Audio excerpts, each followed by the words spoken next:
بسم الله الرحمن الرحيم.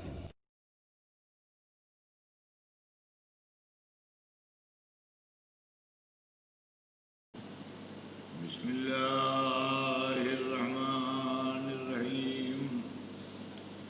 الحمد لله رب العالمين، والصلاة والسلام على سيدنا وشفيعنا أبي القاسم محمد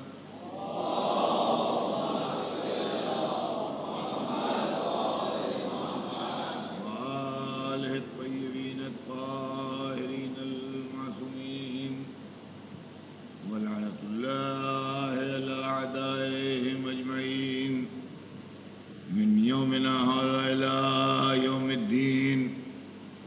أما بعد، فقد قال الله سبحانه تبارك وتعالى في كتابه المبين وهو أصدق الصادقين: إن الدين عند الله الإسلام. صلوات دیں.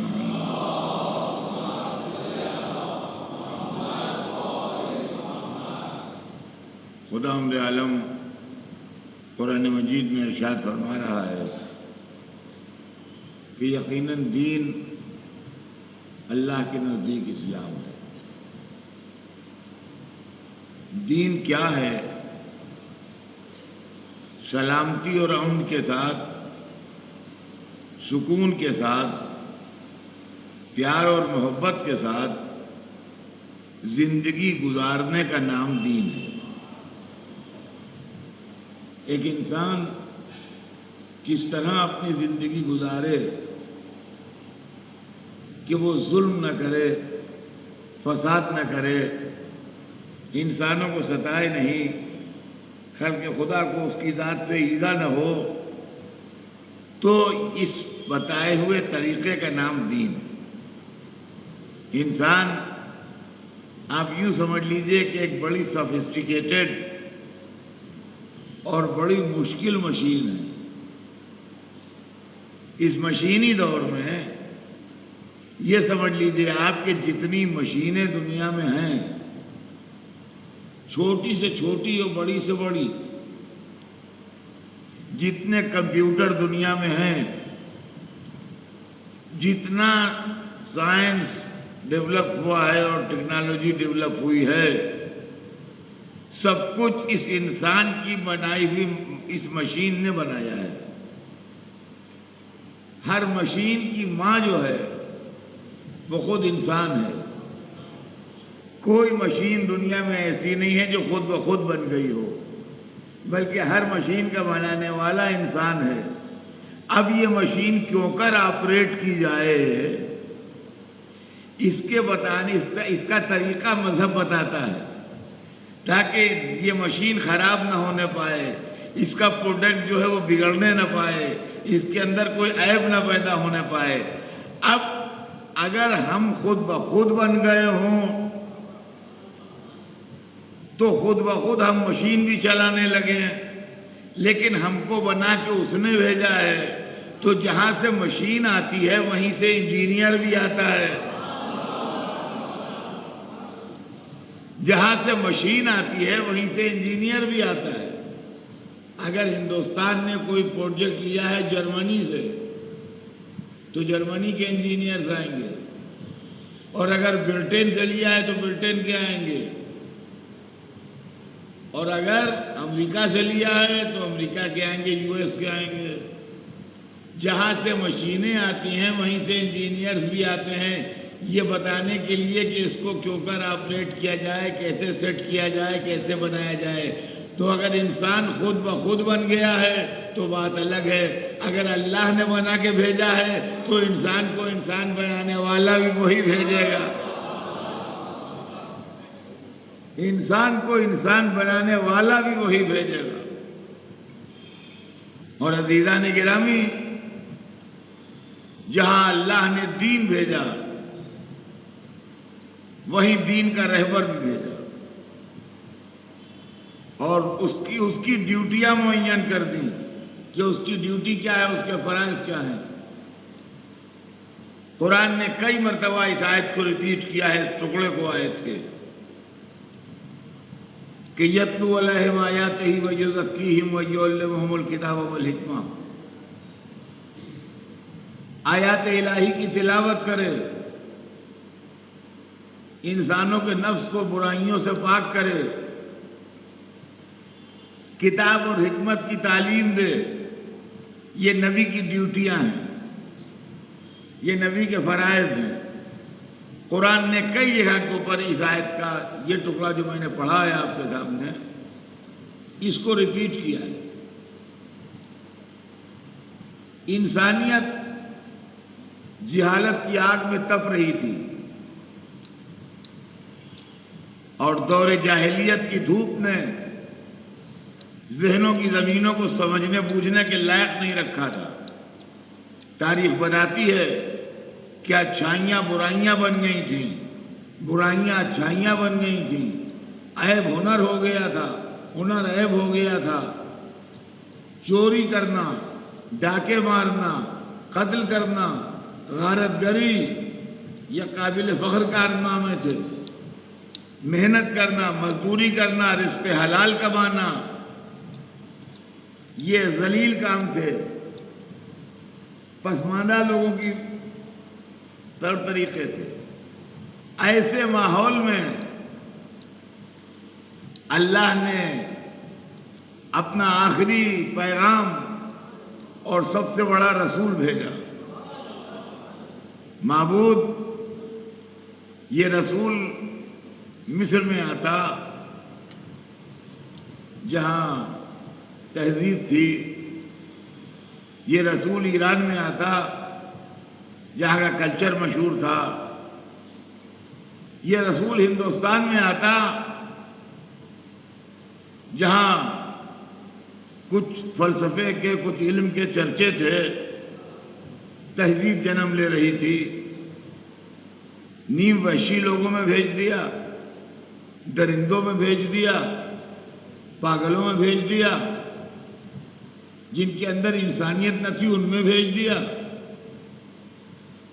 عزیزان گرامی، آپ نے مجھے تقریر کرنے کے لیے بلایا اور کہا کہ اطہر صاحب بہت عمدہ پنڈال بنایا ہے، بہترین شامیانہ لگایا ہے، بہترین ڈیکوریشن کیا ہے، بڑا زبردست انتظام کیا ہے، تقریر بھی ایسی لاجواب ہو جائے کہ جو ہمیشہ لوگ یاد رکھیں۔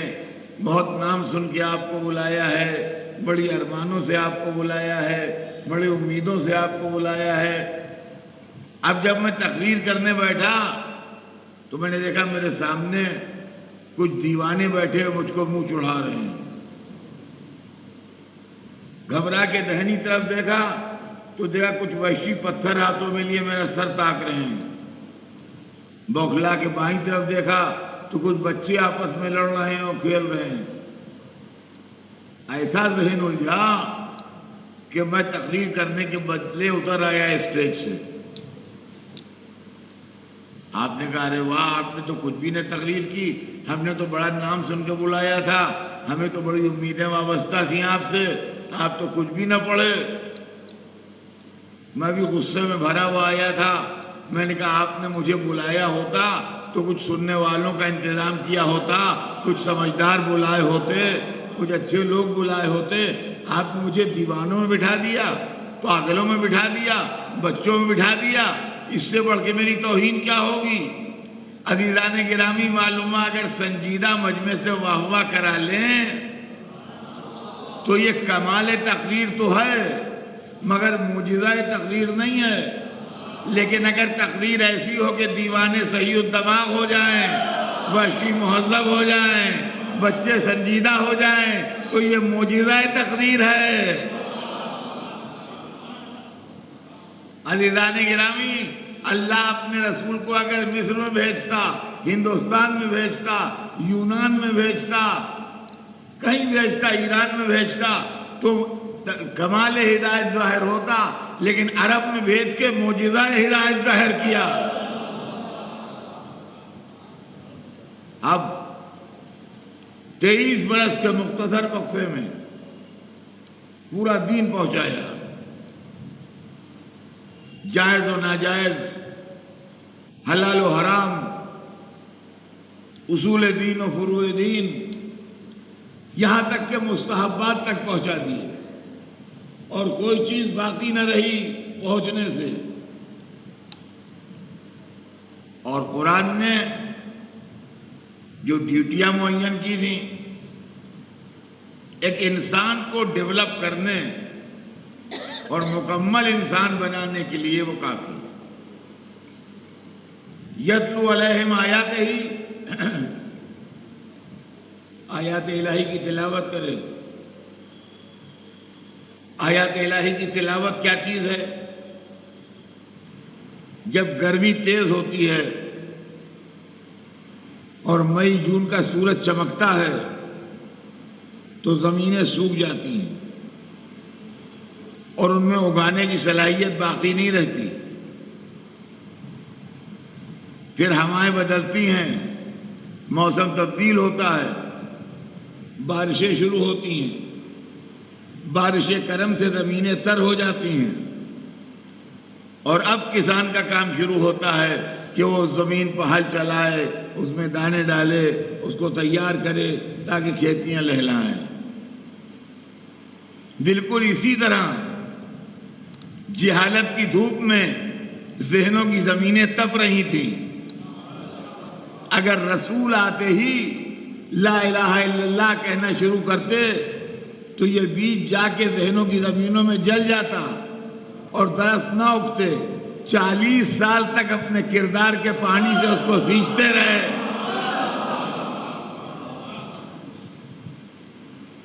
40 سال تک اس طرح سینچا اس زمین کو کہ ان جاہلوں اور بدکرداروں میں اچھائیوں کا احساس پیدا ہو گیا۔ وہ سمجھ گئے کہ سچ کیا ہے اور جھوٹ کیا ہے، امانت داری کیا ہے اور خیانت کیا ہے، اچھا کردار کیا ہے اور برا کردار کیا ہے۔ اس لیے کہ عزیزان گرامی، اگر نیکیوں کا احساس نہ پیدا ہوتا تو صادق و امین کا خطاب نہ ملتا، قریش کا تارا نہ کہلاتے۔ تو یہ 40 سال بیکار نہیں گئے، یہ ذہنوں کی زمینوں کو درست کرنے میں صرف ہوئے۔ اب دوسری منزل وَيُزَكِّيهِمْ، اور ان کو پاک کرے، صاف کرے۔ تزکیہ کہتے ہیں پاک کرنے کو، صاف کرنے کو۔ اسلام بہترین دین ہے، لیکن اگر گندے لوگوں میں کو تبلیغ کی جائے تو اس سے فائدہ نہیں پہنچے گا۔ اب مثال دوں گا آپ کو، بالکل تو بات ہر بچے کی سمجھ میں آ جائے گی۔ رات کو ایک پیالے میں کھانا کھایا اور پیالہ اٹھا کے زمین میں رکھ دیا۔ وہ جھوٹا پیالہ رات بھر زمین میں رکھا رہا، اس کو زمین میں رہنے والے جانوروں نے بھی چاٹا۔ سویرے بہترین قورمہ تیار کیا تازہ، اور اسی پیالے میں نکال دیا۔ اب کون کھائے گا اسے؟ یہ جھوٹا پیالہ جو رات بھر زمین میں پڑا رہا، قورمہ تو بہت عمدہ ہے مگر اس جھوٹے پیالے میں نکال دیا۔ تو اب کوئی کھانے پر تیار نہیں، اس کو رکھ دیا۔ اب جو ذرا دیر کے بعد دیکھا تو وہ سڑ گیا۔ ان کا ارے یہ تو بالکل ابھی تازہ پکا تھا، 2 گھنٹے پہلے سڑ کیسے گیا؟ ان کا آپ نے بھی تو جھوٹے پیالے میں نکال دیا اس لیے سڑ گیا۔ معلومہ جھوٹے پیالے میں اگر نکال دیا جائے تو سالن کتنا ہی عمدہ ہو وہ سڑ جائے گا۔ عزیزان گرامی، انسانی ظرف کو جب تک نبی اپنے کردار کے پانی سے پاک نہ کر لے اس وقت تک اسلام جیسا دین اس میں ڈال دیا جائے تو وہ بھی بگڑ جائے گا۔ اگر اس کی مثال دیکھنا ہو تو آج دیکھ لیجئے، یہ طالبان اور یہ ظالم گروہ جو ہیں اسلام کو بدنام کر رہے ہیں. یہ نجس پیالوں میں اسلام نکال دیا گیا ہے تو سڑ گیا ہے.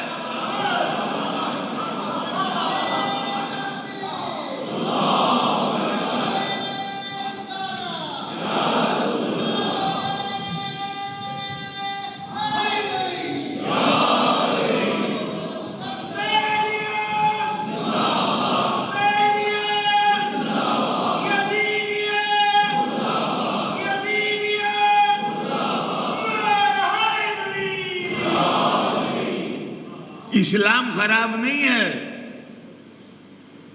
اسلام میں عیب نہیں ہے،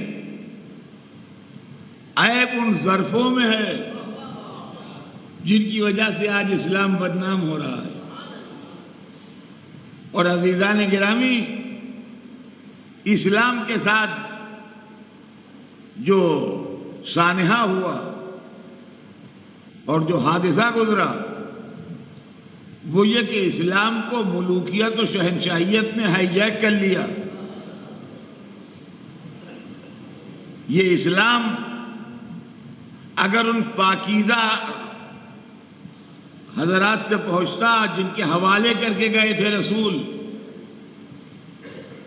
کہ میں تمہارے درمیان دو چیزیں چھوڑ کے جا رہا ہوں، ایک خدا کی کتاب، ایک میری اطرت. اگر اطرت کے ذریعے سے اسلام لیا جاتا تو اسلام کی شان آج دیکھنے کے قابل ہوتی. لیکن اسلام نے یہ جو 1400 صدیاں طے کی ہیں، 1400 سال طے کیے ہیں، 14 صدیاں، اس کے اندر آپ جانتے ہیں کیا ہوا؟ یہ اسلام ملوکیت کے قبضے میں رہا، شہنشاہیت کے قبضے میں رہا، بادشاہت کے قبضے میں رہا. کیریکٹر بادشاہوں کا تھا، الزام اسلام پر گیا. اگر آپ اس کو سمجھنا چاہیں مثال سے، میں نے ایک چھوٹی سی مثال میں پوری اسلامی ہسٹری سم اپ کی ہے کہ اہل بیت کا کیا قصہ ہے، بادشاہوں کا کیا قصہ ہے اور اسلام پر کیا گزر گئی. چھوٹی سی مثال. دیکھیے اب زمانہ بدل گیا ہے، اب موٹی موٹی کتابوں کا دور نہ رہا، نہ کسی کے پاس ٹائم ہے جو پڑھے، نہ اتنا علم ہے کہ اس کو سمجھے. اب یہ 21ویں صدی چل رہی ہے، لہذا اسی کے حساب سے مال بھی ہونا چاہیے. اسی لیے میں مثالیں دے کے سمجھاتا ہوں. یہ مثالیں نہیں ہیں، میں دماغوں پر اسٹیکر چپکا دیتا ہوں تو وہ چیز یاد رہتی ہے. اب ایک مثال سن لیجئے، پوری اسلامی ہسٹری سمجھ میں آ جائے گی. ایک مجمع ہے، کچھ لوگ دہنی طرف کھڑے ہیں، کچھ لوگ بائیں طرف کھڑے ہیں. کچھ لوگ دہنی طرف کھڑے ہیں سیدھے ہاتھ کی طرف، کچھ لوگ الٹے ہاتھ کی طرف لیفٹ ہینڈ سائڈ میں کھڑے ہیں. جو داہنی طرف کھڑے ہیں وہ سر سے پیر تک زخمی ہیں، سر سے لے کے پیر تک جسم کا کوئی حصہ ایسا نہیں ہے جس پہ زخم نہ ہو. ان کے کپڑے خون میں تربتر ہیں اور پورے جسم پر زخم ہے. یہ لوگ دہنی طرف کھڑے ہیں.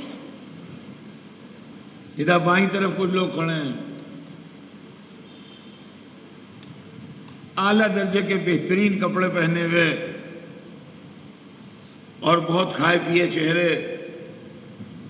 اور رائل ڈریس میں، لاجواب لباس، اجلا صاف شفاف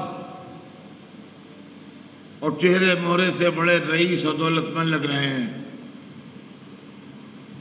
اور ان دونوں گروہوں کے بیچ میں ایک صاحب کھڑے ہیں، نہایت حسین، نہایت خوبصورت. اتنا حسین خوبصورت آدمی دکھائی نہ دے، لیکن ان کے کپڑے جو ہیں وہ اتنے میلے اور اتنے دھبے پڑے ہوئے ہیں کپڑوں پر کہ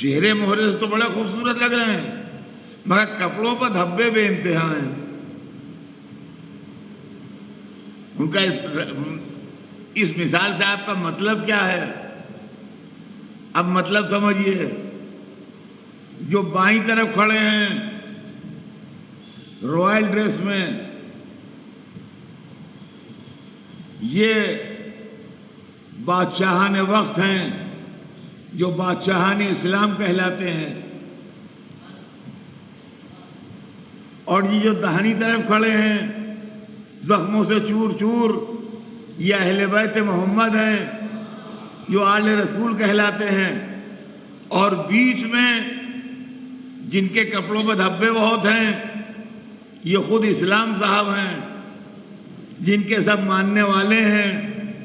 قصہ یہ ہے کہ جب بھی بادشاہوں کے کردار پر دھبا آیا انہوں نے خود پیچھے آ گئے اسلام کے، دھبا اسلام کے دامن پر لگ گیا. اور یہ جو زخموں سے چور چور ہیں جب بھی کسی نے اسلام پر تیر پھینکا یہ سامنے آ گئے، یہ سامنے آ گئے. لہذا یہ سیر سے پیر تک زخمی ہیں تو اس لیے نہیں زخمی ہیں کہ انہوں نے کچھ کیا ہے، اسلام کو بچانے میں زخمی ہو گئے ہیں. اور یہ جو صاف کپڑے پہنے ہیں ان کے کپڑے اجلے نہیں ہیں، ان کے دامن کے سارے داغ اسلام کے کپڑوں پر دکھائی دے رہے ہیں. عزیزان گرامی، ملوکیت و سلطنت نے اسلام کو برباد کر دیا. یہ حسین مذہب شہنشاہوں کے کردار کی بنیاد پر بگڑا ہے. گبن کی ہسٹری اکثر آپ لوگوں نے پڑھی ہوگی، بہت سے ایسے بیٹھے ہوں گے اس لیے کہ بڑی مشہور کتاب ہے، وہ دنیا میں بہت پڑھی گئی ہے. جہاں سے اسلام کا چیپٹر شروع ہوتا ہے، کھولیے اسے. پہلے سنٹنس کے بعد دوسرا سنٹنس اس کا یہ ہے کہ محمد with the sword in one hand and Quran in the other erected his throne on the ruins of Rome and of Christianity. پڑھیے دیکھیے، دیکھ لیجیے گا کل کتاب میں جا کے. محمد with the sword in one hand and Quran in the other erected his throne on the ruins of Rome and Christianity. کیا تصویر بنی تاریخ میں آپ کے رسول کی؟ وہ رسول رحمت جس نے کبھی زندگی میں تلوار اٹھائی نہیں. تصویر اس کی بنی کہ ایک ہاتھ میں تلوار دوسرے میں قرآن، تلوار سے کاٹتا جاتا ہے قرآن مسلط کرتا جاتا ہے. ہم نے کہا مورخ رسول رحمت کی کیا تصویر بنا رہا ہے؟ ہمارے رسول نے کبھی تلوار چلائی نہیں. انہوں نے کہا ہمیں کیا معلوم، تم جس شان سے آئے تھے وہ ہم نے لکھ دیا. تم اسی طرح ہمارے ملک میں آئے تھے، ہم نے لکھ دیا. ہمیں کیوں بگاڑتے ہو؟ ہم سے کیوں بگاڑتے ہو؟ معلوم ہے کہ مسلمان کی تصویر تھی، نام لکھا گیا محمد.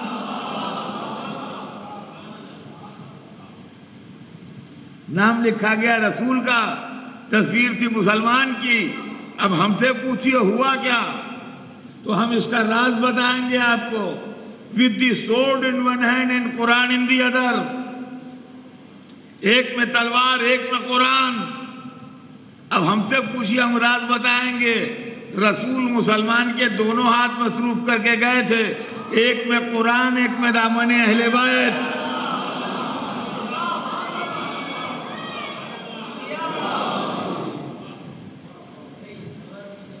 ایک میں قرآن ایک میں دامن اہل بیت. لوگوں نے اہل بیت کا دامن چھوڑ دیا، خالی ہاتھ میں تلوار آ گئی. تو آج یہ الزام لگا کہ اسلام وتھ سورڈ، اور اس دھوکے میں نہ آئیے گا کہ ایک ہاتھ میں قرآن ہے. یہ گبن نے دور سے دیکھا اس لیے دھوکہ کھا گیا. گبن نے دور سے دیکھا اس لیے دھوکہ کھا گیا. ایک ہاتھ میں قرآن نہیں ہے, ہم نے صفین میں قریب سے دیکھا ہے, جزدانوں میں پتھر ہیں. صلوات بھیج دیں محمد.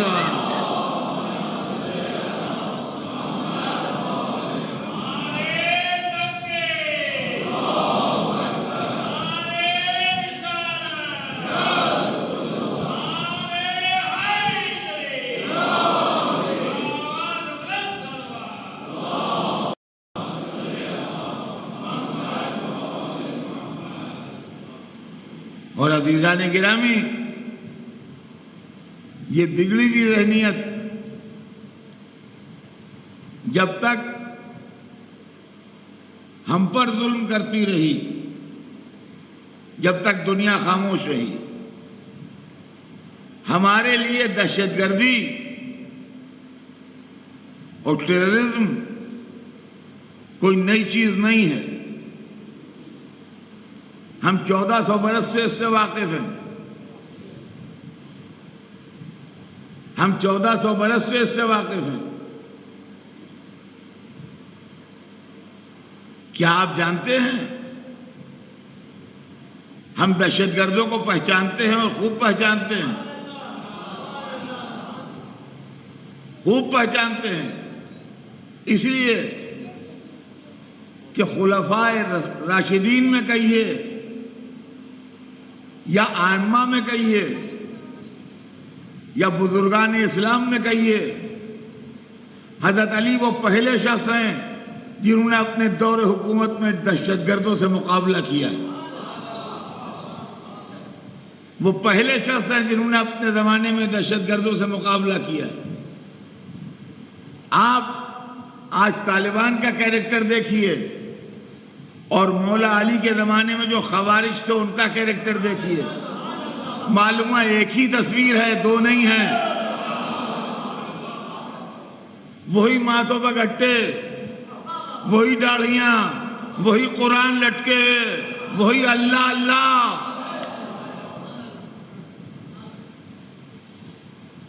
اور وہی دین میں فساد پیدا کرنا, بچوں کو ذبح کر دینا, حاملہ عورتوں کے شکم چاک کر کے ان کے اندر سے بچے نکال کے ان کو قتل کر دینا, بڈھوں کو مار ڈالنا, گاؤں میں آگ لگا دینا.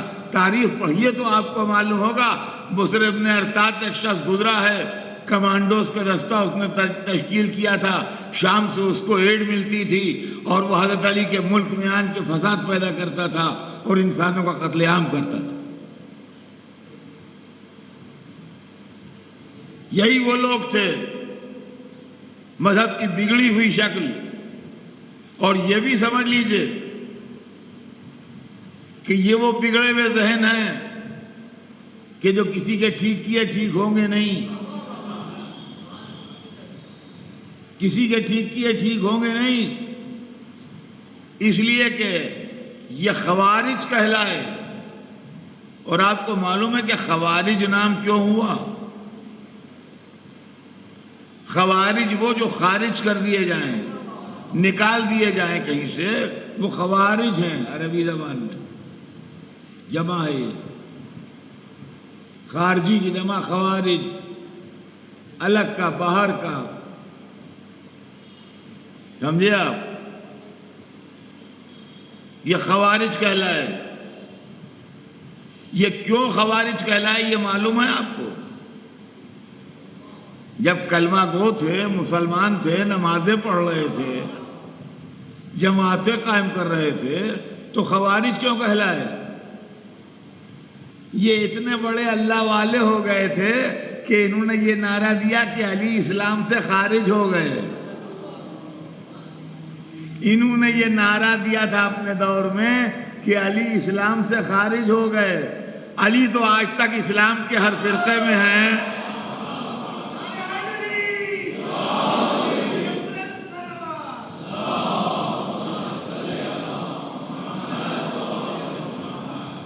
یہی اسلام سے خارج ہو گئے.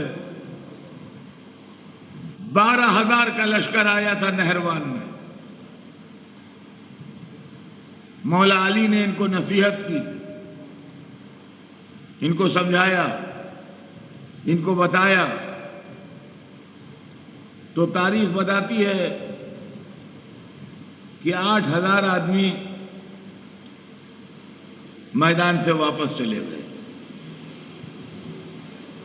اور انہوں نے اپنے نظریات کو تبدیل کر دیا، لیکن 4,000 آدمی 12,000 میں اپنے نظریے پر قائم رہے اور کسی صورت سے بھی وہ سمجھنے پر تیار نہیں ہوئے۔ جب سمجھانے کی ہر کوشش ناکام ہو گئی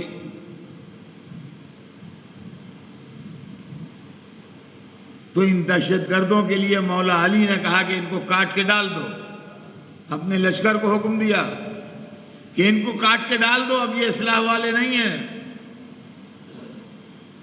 جیسے جسم کے کسی عضو میں بیماری آ جائے اور ڈاکٹر کہے کہ اس کو کاٹ دو ورنہ سارا جسم خراب ہو جائے گا، کہا ان کو کاٹ کے پھینک دو، یہ اصلاح والے نہیں ہیں۔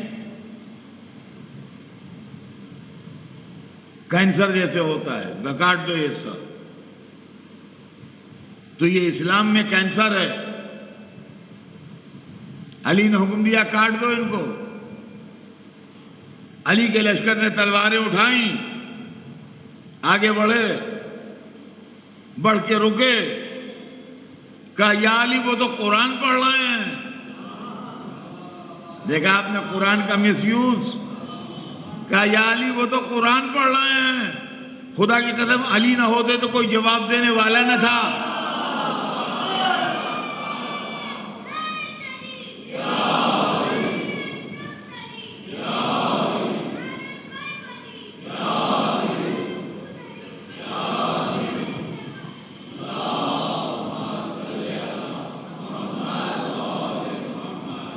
علی نہ ہوتے تو کوئی جواب دینے والا نہ تھا۔ علی نے وہ جواب دیا جو صبح قیامت تک یادگار رہ جائے گا۔ کہا یا علی وہ تو قرآن پڑھ رہے ہیں۔ کہا قرآن ان کے حلقوں میں پھنسا ہوا ہے، نیچے نہیں اترا ہے۔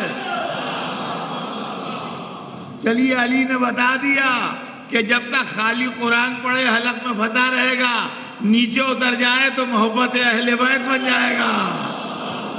صلوات بھیج دیں محمد۔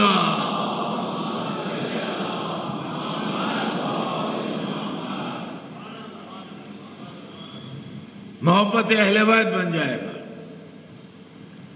عزیزان گرامی، تاریخ بتاتی ہے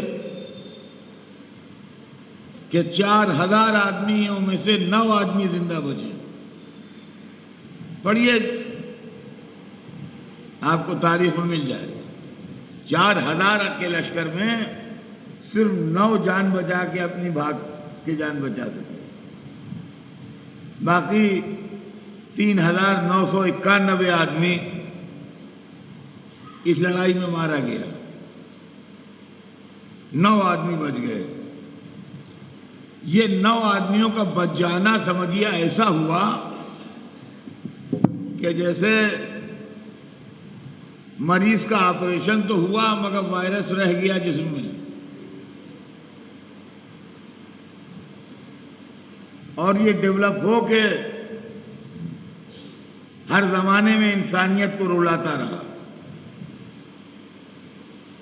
چنانچہ آج تک وہی سلسلہ جاری ہے،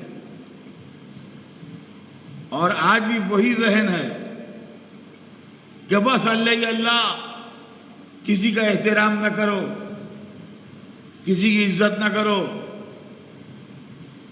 دنیا میں ہر ایک یادگاروں کو محفوظ رکھتا ہے، ہر ملک اپنے بزرگوں، اپنے پرکھوں، اپنے فور فادرز کے یادگاروں کو محفوظ رکھتی ہے۔ یہ یادگاروں کو مٹاتے ہیں۔ اہل بیت سے دشمنی کا یہ عالم ہے کہ ظاہروں کو قتل کرنا بہت بڑا کار ثواب ہے۔ ہر روز سننے میں آتا ہے کہ ظاہروں پر حملہ ہو گیا، یہاں ظاہروں پر حملہ ہو گیا، وہاں ظاہروں پر حملہ ہو گیا، وہاں ظاہروں پر حملہ ہو گیا۔ تو یہ کس بات کا غصہ ہے؟ یہ اہل بیت پر آیا وہ غصہ ہے جو اب ظاہروں پر اتر رہا ہے۔ لیکن ہر ایک کے گلے میں قرآن پڑا ہوا ہے. یہ ساری دنیا کے لیے خطرہ ہے. اب رہ گیا یہ کہ ان میں ان کے علماء بھی ہیں جو ان کو اکسایا کرتے ہیں، جنت کے نقشے دکھایا کرتے ہیں، حوروں سے ملاقات کروایا کرتے ہیں، اور یہ شراب پلا کے موت کے منہ میں ڈھکیلتے رہتے ہیں اور دنیا میں تباہی کا بازار گرم کیے ہوئے ہیں.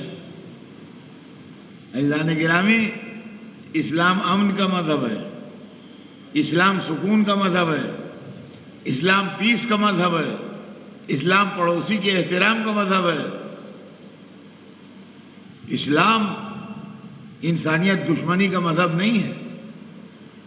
جو کچھ کیا وہ بادشاہوں نے کیا، مذہب کا نام دے کے اپنی سلطنت کو بچایا، اپنے اقتدار کو بچایا، اپنے تاج و تخت کو بچایا، اور جب لوگوں کو لڑنے کے لیے نکالا تو جہاد کا نام دے دیا.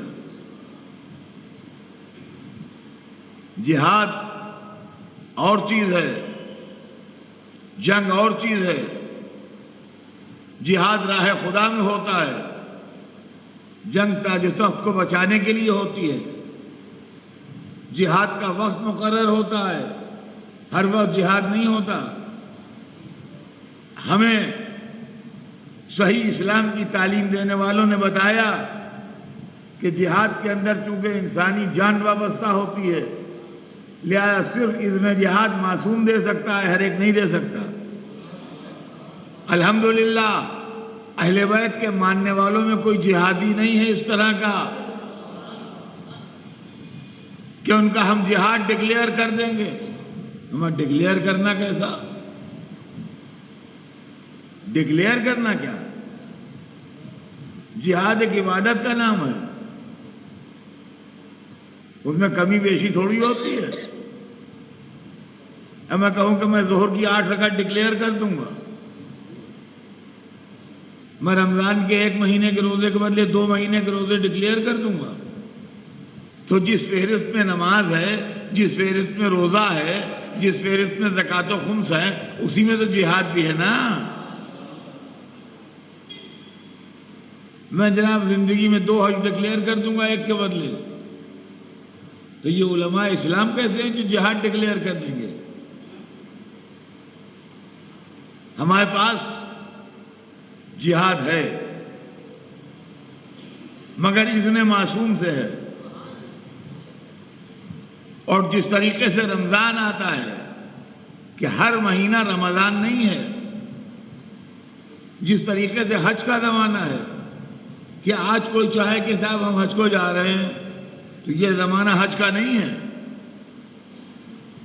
وقت مقرر ہے حج کا، ذی الحجہ کے مہینے میں حج ہوگا. اب اگر اس سال نہیں کیا تو آئندہ سال جائیے گا اگر زندگی رہی تو. لیکن آپ کہیے کہ ہم سفر میں حج کر لیں، رمضان میں حج کر لیں، تو حج نہیں ہوگا، عمرہ ہوگا، حج نہیں ہوگا.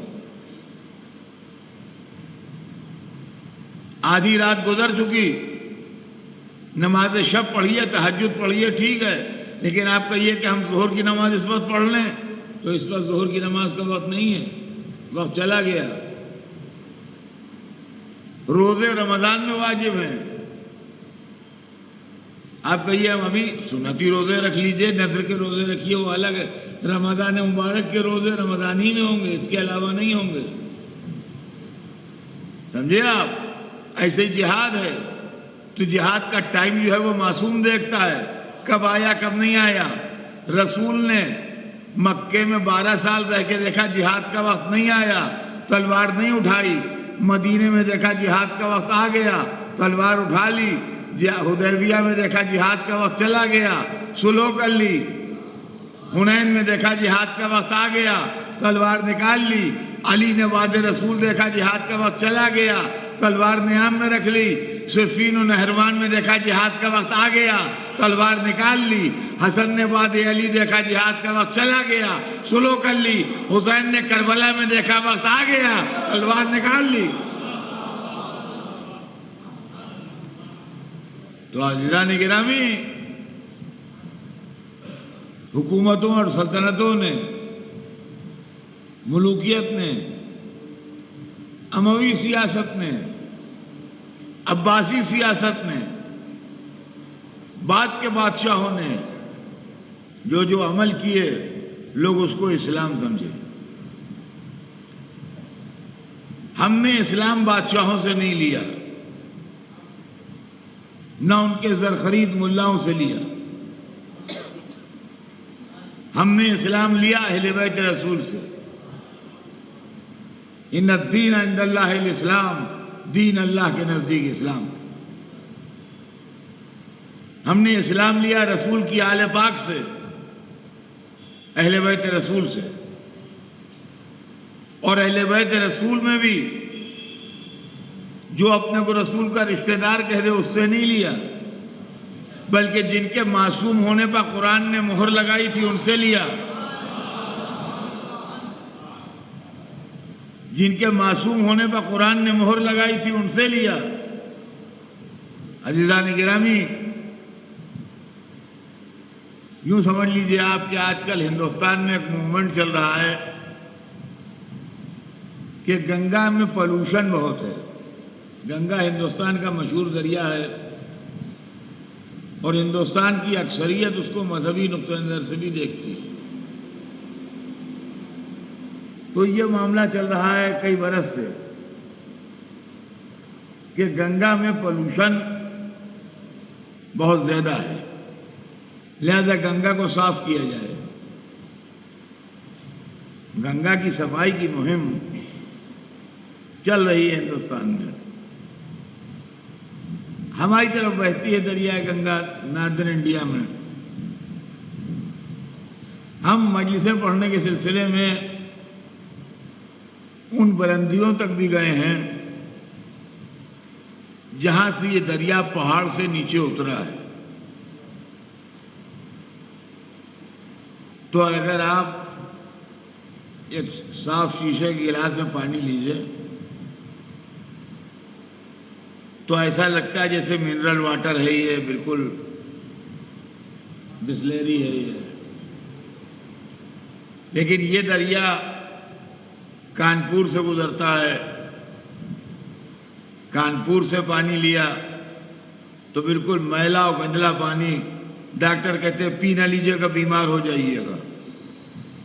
اگر پینا ہے تو آپ اس کو ابالیے، چھانیے، کھولائیے، اس کے بعد پیجئے تو اس کا نقصان کم ہو گیا۔ بنارس میں گنگا بہتا ہے، وہاں دیکھیے تو وہی حال ہے پانی کا، میلا کالا۔ پٹنے میں گنگا ہے، وہاں وہی حال ہے۔ تو اب پانی کے اندر پولوشن ہے۔ جو راستہ طے کر رہا ہے تو راستے کے اندر درختوں کے پتے، جنگل کا کوڑا، شہر کی گندگی، فیکٹریوں کے نالے، شہر کے نالے، لوگ میتیں بہا دیتے ہیں، سب کچھ اس کے اندر ملتا چلا جاتا ہے۔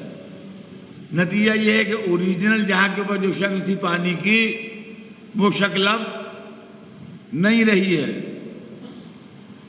پانی کی شکل خراب ہو گئی، اور بجائے اس کے کہ وہ رگ حیات بنتا، اگر پی لیجیے تو صحت کے لیے مضر ہے۔ بالکل اسی طرح اسلام نے جو 1400 برس گزارے ہیں، اس کے اندر مختلف تصورات کی چیزیں مل گئیں، مختلف نظریات مل گئے، مختلف جھوٹی حدیثوں کی میتیں بہائی گئیں، مختلف بادشاہتوں کے مزاج بدلے، اور اس کے اندر ان کے کردار کی گندگی شامل ہو گئی۔ نتیجہ یہ ہوا کہ آج اسلام سمجھ میں نہیں آ رہا ہے، آج اسلام سمجھ میں نہیں آ رہا ہے۔ اب اس کو صاف کیجئے، پاک کیجئے، یہ کیجئے، وہ کیجئے۔ اس وقت ضامن نجات نہیں ہے اسلام۔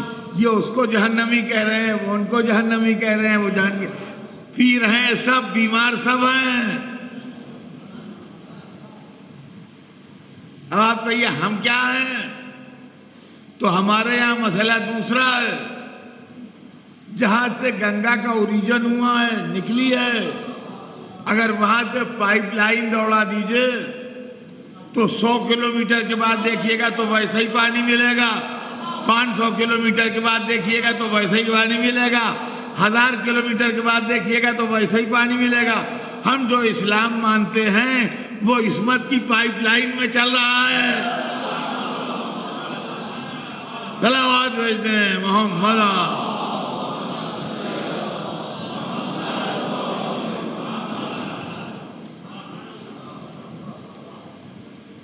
لہذا جتنے 100 برس گزر جائیں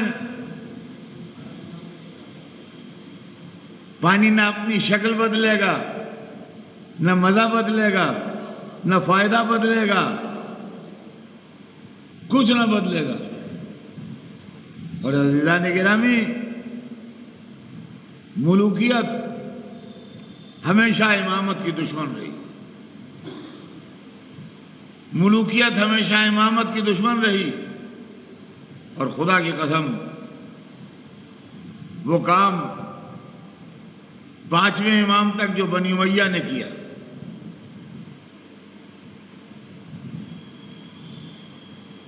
وہ کام 6ٹھے امام سے لے کے 11ویں امام تک بنی عباس نے کیا۔ تاریخ بتاتی ہے کہ آج جس امام کے سلسلے میں یہ مجلس اعلیٰ منعقد ہوئی ہے، آج جا کے دیکھیے آپ تو عزیزان گرامی ایک بات عجیب و غریب ہے کہ امام رضا میں اور دوسرے اماموں میں فرق یہ ہے، جو غریب الغربا کہلاتے ہیں، یعنی پردیسیوں کے پردیسی، غریب پور کے معنوں میں نہیں ہے، عربی میں غریب پردیسیوں کہتے ہیں، پردیسی کو غریب کہتے ہیں، تو یہ عربی کا لفظ ہے غریب الغربا۔ تو سب شہیدوں میں اور اماموں میں اور 8ویں امام میں فرق یہ ہے کہ اور امام جو شہید ہوئے گھر سے باہر، وطن سے باہر، وہ عرب علاقے میں تھے، اس لیے کہ پہلے امام، تیسرے امام، 7ویں امام، 9ویں امام، 10ویں امام، 11ویں امام، یہ سب عراق میں شہید ہوئے، ورنہ مدینے میں شہید ہوئے۔ دوسرے امام، چوتھے امام، 5ویں امام، 6ٹھے امام، یہ مدینے میں شہید ہوئے۔ امام رضا اپنے گھر سے بھی دور شہید ہوئے اور عرب علاقے سے بھی دور، بہت دور، ایران میں شہادت پائی۔ تو یعنی بالکل غربت کی بھی حد تمام ہو گئی۔ لیکن آج ہم دیکھتے ہیں کہ ایک تو امام رضا اپنے گھر سے دور تھے، اپنے ملک سے دور تھے، اپنے چاہنے والوں سے دور تھے، غیر ملک میں تھے، لیکن آج جو مجمع امام رضا کے روضے پر ملتا ہے، جو لوگ زیارت سے مشرف ہو چکے ہیں وہ جانتے ہیں، جو نہیں گئے مولا انہیں بلائیں۔ لیکن ہر جگہ مجمع ہے، جہاں پابندی نہیں ہے وہاں مجمع ہے۔ جنت البقیع میں تو لوگ دور سے کھڑے ہو کے روتے ہیں، لیکن عراق میں ہر جگہ مجمع ہے، یہ بات نہیں ہے۔ لیکن 24 گھنٹے جو شان مشہد میں ہے، وہ اور جگہوں پر وہ چیز، وہ کیفیت نظر نہیں آتی۔ میں خود عینی شاہد ہوں اس بات کا کہ سردی کے زمانے میں جب برفباری ہو رہی تھی، میں ایک مرتبہ تھا تو 2 بجے دن سے برف گرنا شروع ہوئی، اور میں زیارتیں وغیرہ کر کے رات کو 12 بجے کے بعد حرم سے نکلا تو صحن مبارک میں اتنی برف تھی کہ پنڈلیوں تک برف آ رہی تھی، سوائے اس کے کہ وہ راستہ جو بنا دیا گیا تھا اسے صاف کر دیتے ہیں۔ اور عالم یہ تھا اس رات میں کہ بچے چلے آ رہے ہیں، عورتیں چلی آ رہی ہیں، چھوٹے چھوٹے بچوں کو لپٹائے ہوئے کمبلوں میں چلی آ رہی ہیں، ویل چیئر پہ کوئی چلا آ رہا ہے، کوئی لکڑی کے سہارے چلتا ہوا بڈھا آ رہا ہے۔ تو یقین مانیے دیکھ کہ میں شاید حرم کے اندر اتنا نہیں رویا جتنا ظاہروں کو آتے دیکھ کے رویا کہ یہ غریب الغربا کی سرکار ہے یا دنیا ٹوٹی پڑ رہی ہے۔ شاید مشیت کو یہ گوارا نہیں تھا کہ امام اکیلے رہیں، کہا 24 گھنٹے تمہاری قبر مبارک کا طواف ہوگا اور 24 گھنٹے پروانہ وار نثار ہوتے رہیں گے چاہنے والے اور سلام ہوتے رہیں گے۔ 2 جگہ مجمع بہت ہے، ایک مشہد میں روضے پر مجمع بہت ہے اور حسین کے نام کے گرد مجمع بہت ہے۔ آپ جانتے ہیں یہ مجمع کیوں ہے؟ جہاں شمع ذکر حسین جلی آ گئے، کیا مجلس حسین ہے؟ آ گئے۔ کربلا میں آواز دی تھی حل من ناصر،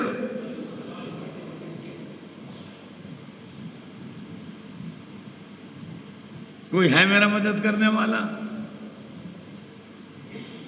میں نے کتاب میں یہ پڑھا ہے کہ جناب ابراہیم جب خان کعبہ بنا کے فارغ ہوئے تو انہوں نے لوگوں کو کعبے کی طرف بلایا اور ایک آواز دی،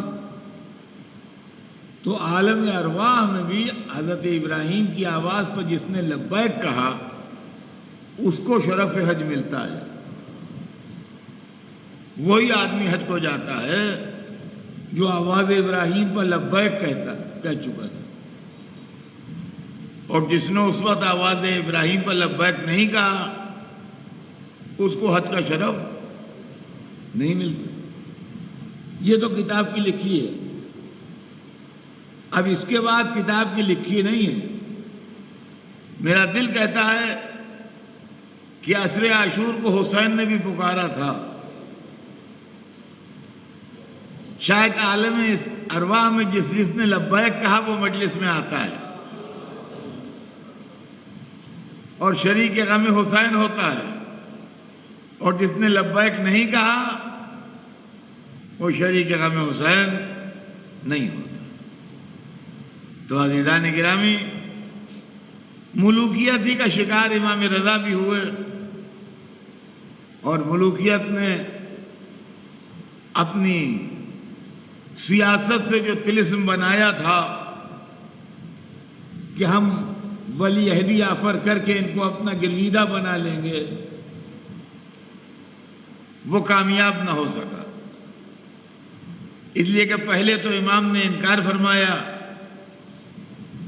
اور اس کے بعد جب اس نے بہت زیادہ اصرار کیا اور کہا کہ اگر آپ اس کو آفر نہ کریں گے تو میں آپ کو قتل کر دوں گا، تو موت کے ڈر سے نہیں اتمام حجت میں گئے، اس لیے کہ یزید سے حسین جو لڑے تو سوال بیعت پر لڑے۔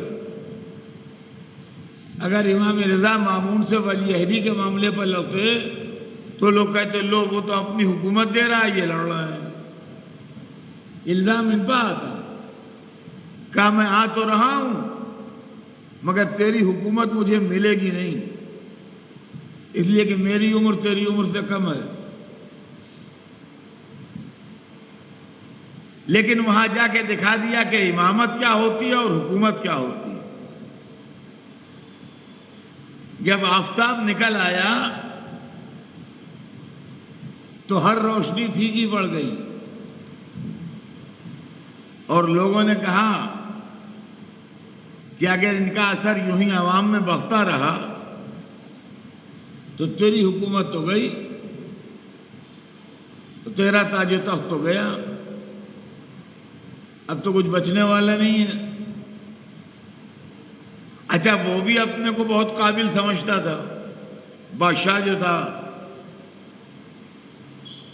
ایک دن وضو کر رہا تھا، غلام پانی ڈال رہا تھا، امام کا گزر ہوا، کہا یہ کیا کر رہے ہو؟ کہا وضو کر رہا ہوں، اور کیا کر رہا ہوں؟ کہا یہ غلام پانی ڈال رہا ہے؟ کہا ہاں۔ کہا پھر سے وضو کرو، تمہارا وضو باطل ہو گیا۔ کہا کیوں؟ کہا کیا تم نے قرآن میں یہ نہیں پڑھا کہ اللہ کی عبادت میں کسی کو شریک نہ کرو؟ وضو نماز کے لیے تو ہو رہا ہے نا، یہ بھی جز ہے۔ جی جی جی، سب سمجھ میں آ گیا۔ دیکھیے، اہل بیت کے بغیر قرآن سمجھ میں آتا نہیں ہے۔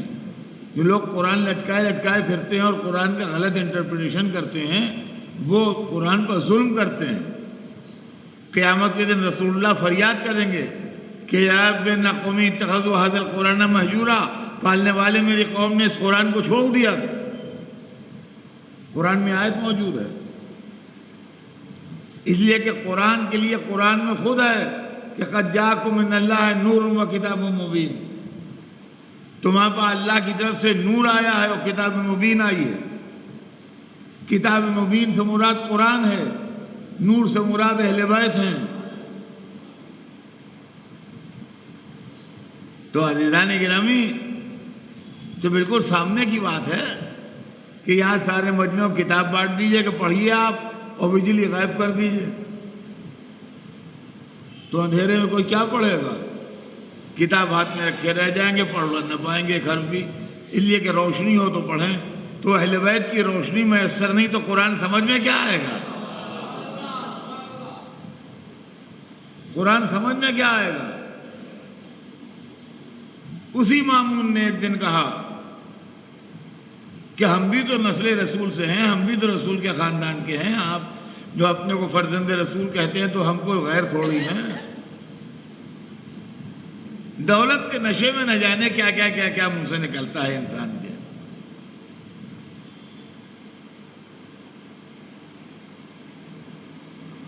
تو آپ بیٹی کی اولاد ہیں، ہم چچا کی اولاد ہیں، یہی فرق ہے۔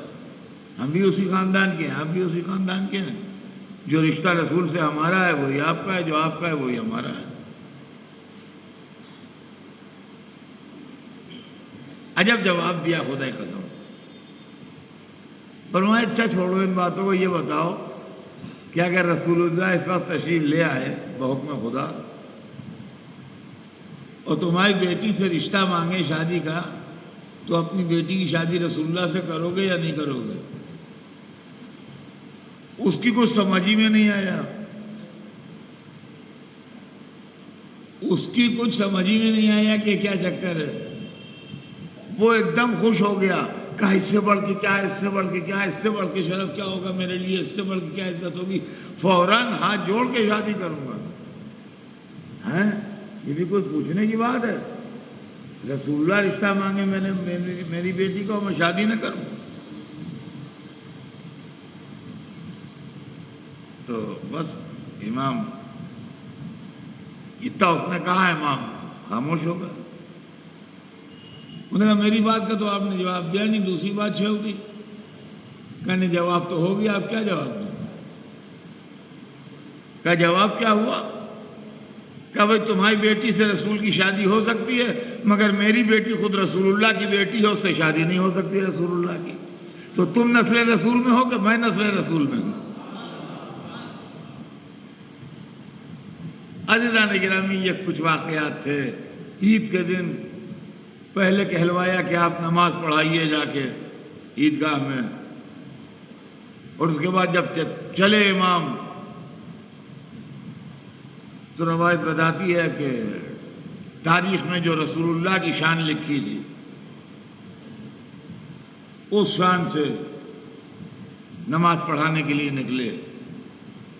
اول انکار کیا، جب اس نے اصرار کیا تو نکلے اس شان سے،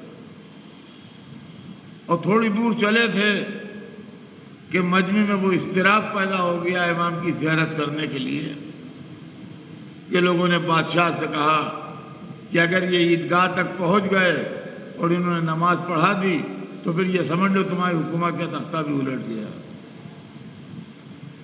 جب پلٹیں گے تو ساری دنیا انہی کی طرف ہوگی، کوئی تمہارے ساتھ نہیں ہوگی۔ تو اس نے آدمی دوڑایا کہ آپ زحمت نہ کیجئے، جو پڑھاتا تھا وہی پڑھا دے گا۔ یہ واقعات ہوتے رہے یہاں تک کہ ایک وقت وہ بھی آیا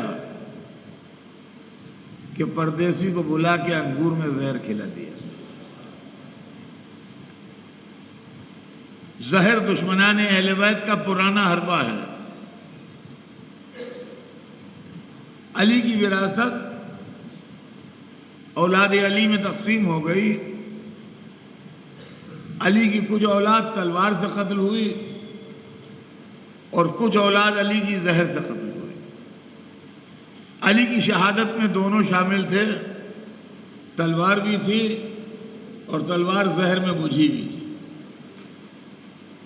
حسین تلوار سے شہید ہوئے، حسن زہر سے شہید ہوئے، اور اس کے بعد یہ سلسلہ نسل علی میں چلتا رہا۔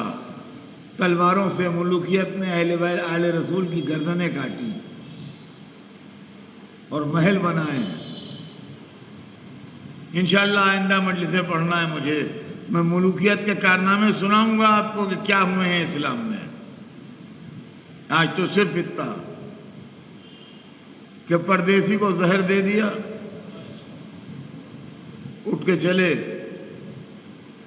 کہا کہاں چلے؟ کہا جہاں تو نے بھیجا ہے۔ ابو الصلت حضرت کا خادم تھا، اس سے وصیتیں فرمائیں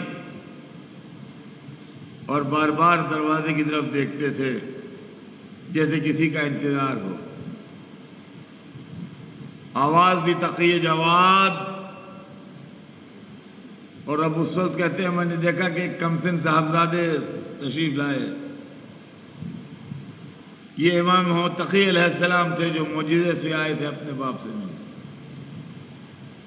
اور دیر تک باپ بیٹوں میں گفتگو ہوتی رہی۔ دوسرے دن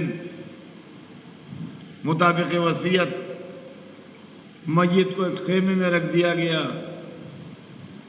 اور غسل و کفن کا سامان رکھ دیا گیا۔ کہا ابو الصلت کوئی اس خیمے میں داخل نہ ہو، جب پردہ خود بخود اٹھ جائے تو اندر آنا۔ ابو الصلت کہتے ہیں کہ میں باہر بیٹھا رہا، خیمے کے دروازے پر کسی کو داخل نہیں ہونے دیا، مگر خیمے کے اندر سے پانی گرنے کی آواز آ رہی تھی، دعائیں پڑھنے کی آواز آ رہی تھی، جیسے کوئی اندر موجود ہے۔ اور اس کے بعد میں نے ایک جھلک دیکھی کہ کمسن صاحبزادے نے پردہ الٹ دیا۔ اب لوگ میت میں لے کے چلے، میت تو بڑی شان سے اٹھی، پردیسی کا جنازہ تھا مگر شان سے اٹھا۔ دکھانے کو بادشاہ بھی شریک ہوا، لوگ بھی آئے، اور اس نے پھر کوشش کی اپنے باپ کے مقبرے میں لے جا کے۔ امام نے ابو الصلت کو بتا دیا تھا کہ ابو الصلت یہ چاہے گا کہ مجھے اپنے باپ کے پائیتی دفن کرے، مگر وہ پتھر نکلے گا کہ خدائیں ٹوٹ جائیں گی، زمین ایک انچ اپنی جگہ سے نہیں ہٹے گی۔ پھر چاہے گا بائیں طرف دفن کرے، وہاں بھی پتھر نکلے گا۔ پھر چاہے گا کہ اب داہنی طرف دفن کرے، وہاں بھی قبر نہیں کھود پائے گی۔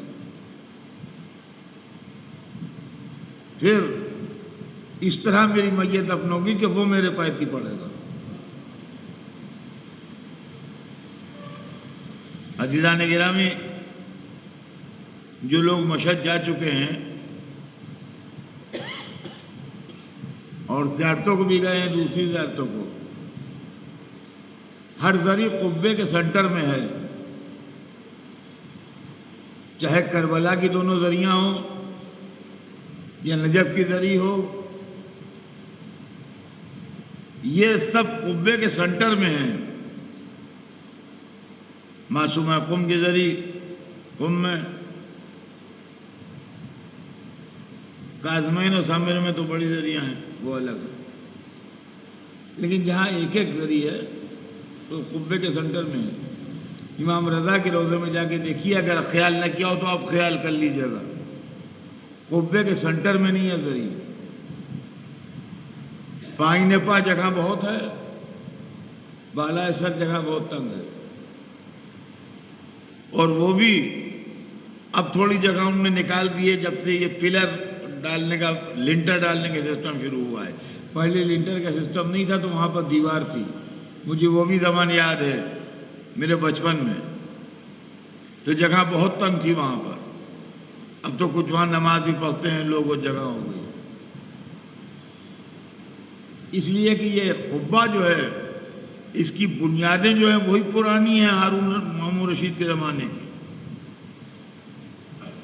لہذا اسی کے اوپر تعمیر ہے، پرانی نیو کے اوپر، لہذا اس سینٹر میں نہیں ہے۔ کیا اس طریقے سے مجھے دفن کیا جائے گا، اور اس دن سے لے کے آج تک قبر مرجع خاص و عام بنی ہے۔ روایت میں ہے کہ ادھر پردیسی خراسان میں شہید ہوا، اور ادھر ایک بہن بھائی کے اشتیاق زیارت میں چل رہی تھی، سلام ان بھائی بہن پر کہ بھائی بہن کی محبت کے بعد پھر یہ بھائی بہن کی محبت یادگار رہے گی۔ ایک بھائی بہن کی محبت کربلا میں نظر آئی، اور ایک بھائی بہن کی محبت 8ویں امام کے گھر میں نظر آئی۔